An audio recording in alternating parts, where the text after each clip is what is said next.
Mga anak, aalis lang ako Maglinis kayo dyan. Bye, Nay!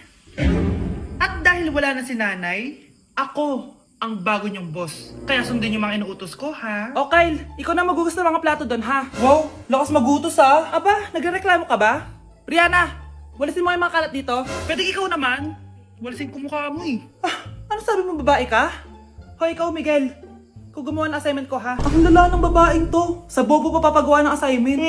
Matutulog lang ako Dapat pagkagising ko, tapos na lahat yan Nakakainis si ate. Sobrang tamad na. Dami pang inuutos. Ano magagawa natin? Favorite kasi ni nanay yan Isumbong na natin niya kay nanay. Hindi pwede inaalipin niya tayo ng ganito. Anong isusumbong ha? Akala niyo hindi ko kayo naririnig?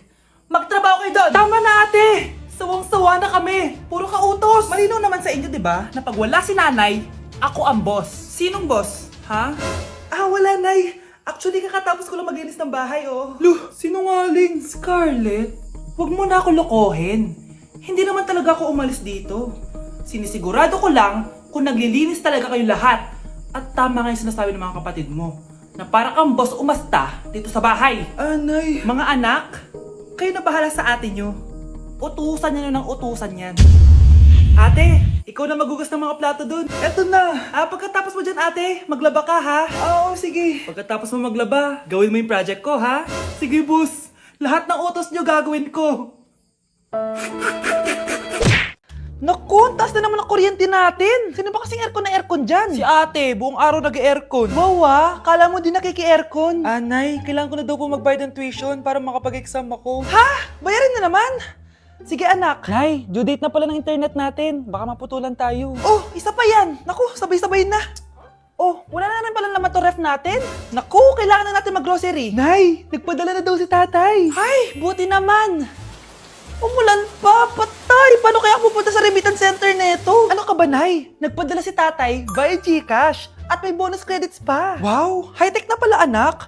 Paano yung mga bills natin? Pwede din yan sa GCash, Nay. Ayan, kaka-cellphone mo yan. Ay, mali. Kaka-GCash mo yan. Kaya magpadala na sa GCash dahil diretso sa GCash wallet mo ang remittances abroad. Hindi ka nalalabas ng bahay dahil hassle-free at 24/7 tong available. At wala tong transfer fee sa mga verified users. Just open your GCash app and go to your GCash wallet. Itap nyo lang yung cash in at go to global banks and partners. Hanapin mo lang kung saan remittance partner siya nagpadala. I-enter mo lang yung mga kailangan na details at makukuha mo na agad yung pera, o diba? Grabe anak, ang bilis na pala ngayon. O diba, Nay? Kaya mo? I-GCash mo! Iba na talaga ngayon, no? Nung panahon namin, ang layo pa ng pinupuntahan namin para makapagpadala. Hulaan ko, Nay. Tumatawid pa kayo ng bundok at ilog, no? Hello, Bes. Sinundan ko si Miguel. Bes, ano nakita mo? May iba na ba siya? Confirm. May kabit yung jowa mo. Ha? Sino naman magiging kapit niya? Kabit niya si Scarlett. Hello, Bes? Nasaan ako? Anong gagawin niyo sa akin? Tama na! Bakit ka nagmamanman sa bahay namin? Spy ka ba? Walang yaka! Inagaw mo yung jowa ng best friend ko! Pinagsasabi mo, be!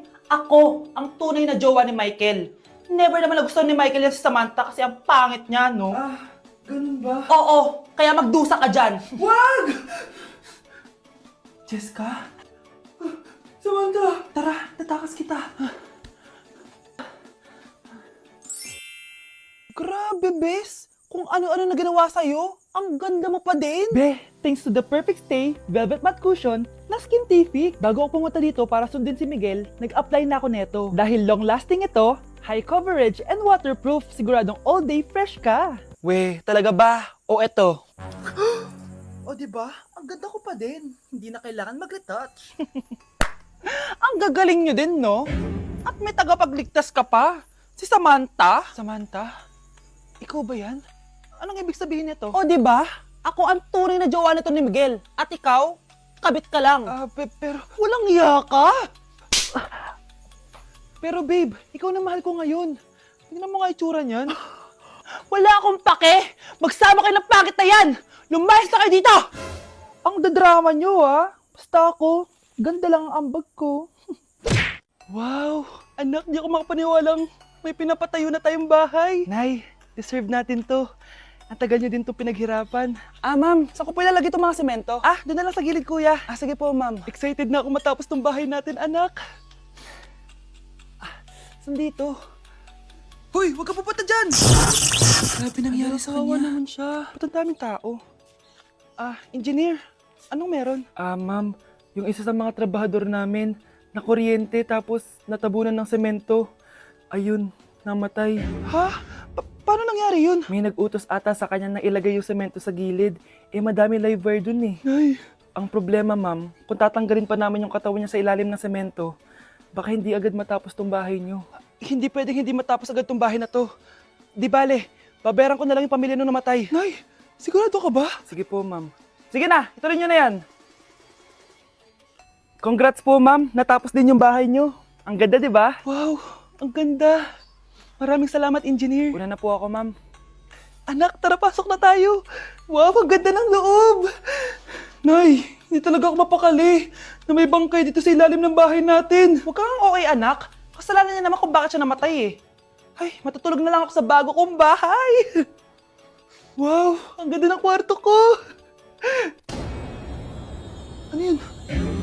Kasalanan mo kung bakit ako namatay. Nay! Okay, class. Next reporter. Hi, classmates. We are the group 2 and...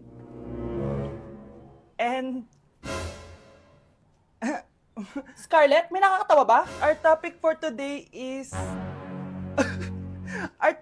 Isa pang tawa is zero na kita. Wait lang, ma'am. Saan pupunta yun? Nakakatawa yun, no? Ano, magpapatawa ka pa? Nagre-report ako, di ba? Gusto mo bang maging kwento, be? Joke lang yun eh! Ang saya ng ginagawa natin, di ba? Subukan mo na magpatawa ulit. Hindi mo magugustuhan yung gagawin ko sa'yo. Na-invite ako sa isang special event! Gagala na naman ako nito! Aba! Saan ka na naman pupuntang bata ka, ha? Hindi ka talaga napipirme sa bahay, no? Nay, payagan mo na ako! Maraming artista doon, tas marami ding pagkain. O sige, pagdala mo ako na pasalubong, ha? Tsaka pa-shoutout mo ako sa mga artista doon. Yes, magre-ready na ako, Nay, ha?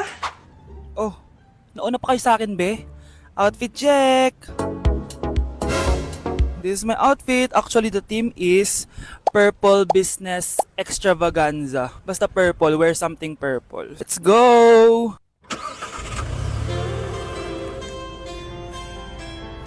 I'm so excited, guys, kasi balita ako may mga artista daw doon. So, I'll see you guys on the venue.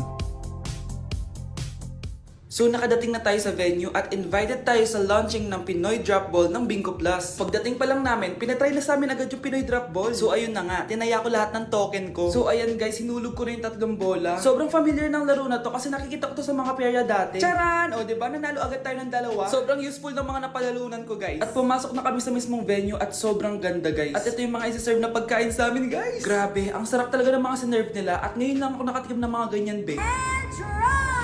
So ayun, nilaunch na nga yung Pinoy Drop Ball ng Bingo Plus kasama si May Mendoza na napakaganda. After ng big reveal, binigyan kami ng performance ng alamat. Grabe, sobrang galing nila. At eto pa be, kumanta ng napakalapit sa amin si Miss Julie Ann San Jose. Grabe, mukha siyang anghel guys. Sobra talaga kami nag-enjoy dito guys dahil ang dami naming na-meet na tao. At isa pa dito, sobrang saya ng mga activities nila. Paglabas nga namin, inabutan na kami ng ulan pero okay lang kasi nag-enjoy naman kami. So yun lang, thank you guys. Hi classmates! Na-miss niyo ba ako?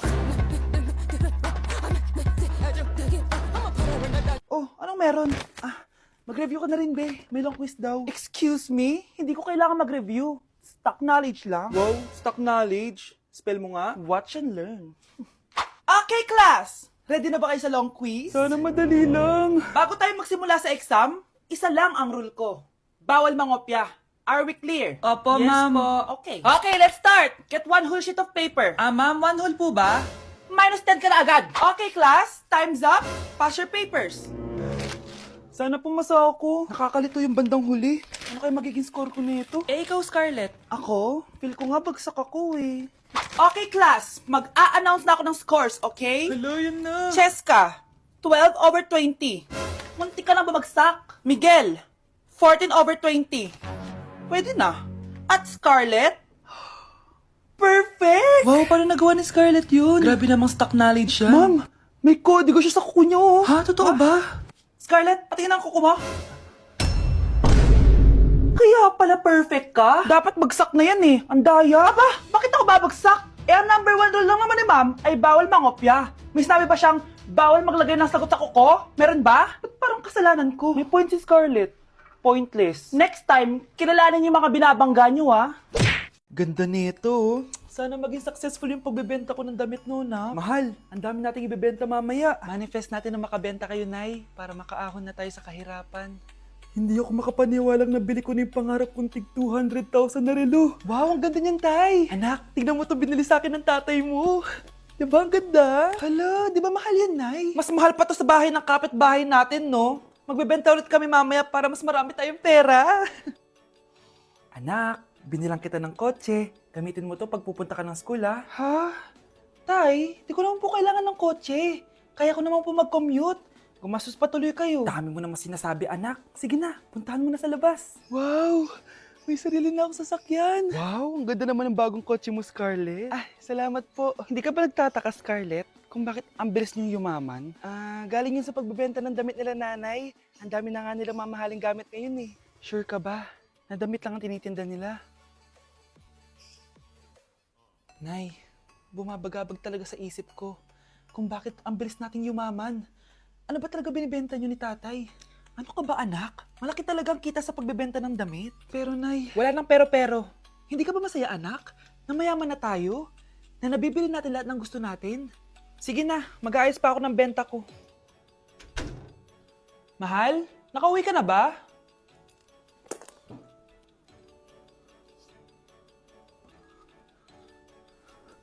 Ano ba talagang laman nito?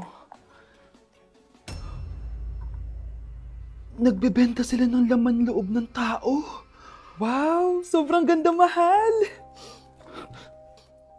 Buti naman nagustuhan mo, mahal. Nga pala, kinuha ko na yung laman loob ng kapitbahay natin. Si Rosa? Malaking pera na naman to. Mahal, hindi dapat malaman ni Scarlett to, ha? Ano yun? Nasaan yung ledger? Nandito lang yung kanina. Ba't mo winala yung ledger, mahal? Nandun lahat ng mga sikreto natin. Sinong tao dyan?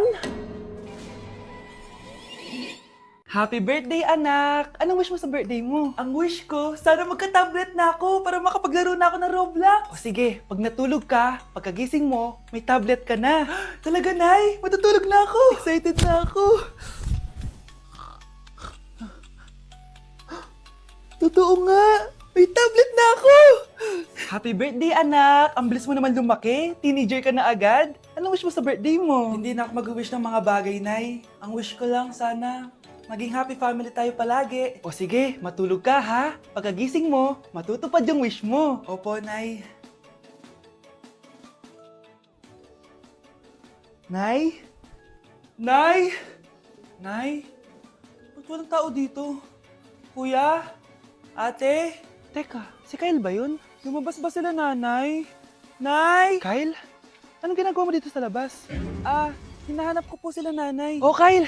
Nandiyan ka lang pala. Balik ka na dun sa bahay. Naghihintay na si nanay. Talaga, ate? Yay! Tita, sama na kayo. Sige, tara. Kyle! Nay! Happy family na ba tayo? Oo naman, anak. Yay! Scarlett? Anong nangyari sa kanya? Patay na si nanay, pati yung dalawa naming kapatid. Namatay sila nung birthday niya. Kaya tuwing magbe-birthday siya, sila yung hinahanap niya. Grabe pala yung trauma. Anak, malapit na tayo magsama. Talaga, Nay. Sobrang miss ka na namin, Kyle. Excited na kami, Kyle. Excited na rin ako, mga ate, kuya. Ate, makakasama ko na sila, nanay. Matutupad na yung birthday wish ko. Kyle, kain ka na dito. Celebrate natin yung birthday mo. Kyle, kain na. Sino ba batang yun? Kyle! Kyle! Kyle!